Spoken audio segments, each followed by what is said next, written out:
કરોડોનો ખુલ્લેઆમ કૌભાંડ, તંત્ર નિષ્ક્રિય.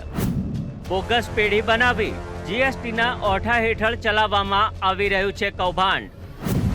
બેરોજગાર લોકોને બનાવવામાં આવી રહ્યા છે સોફ્ટ ટાર્ગેટ. ક્યાં છે તંત્ર?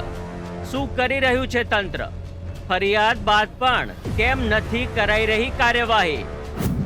કૌભાંડીઓ નિર્દોષ બેરોજગાર લોકોના ખભે ફોડી રહ્યા છે બંદૂક અને તંત્ર જોઈ રહ્યું છે તમાશો. બેરોજગાર લોકોને શિકાર બનાવી બેંકોમાં ખોલવામાં આવે છે ખાતાઓ. ખુલી ગયા ખાતા અને થઈ ગયા કરોડોના વહીવટો. કૌભાંડીઓએ રિક્ષા ચાલકને બનાવ્યો શિકાર. રિક્ષા ચાલકના ખાતામાં 8 મહિનામાં જ થયા 100 કરોડથી વધુના ટ્રાન્ઝેક્શન. કોણે બનાવ્યો રિક્ષા ચાલકને શિકાર? કેમ બનાવ્યો શિકાર? કોણે કર્યા કરોડોના વહીવટો?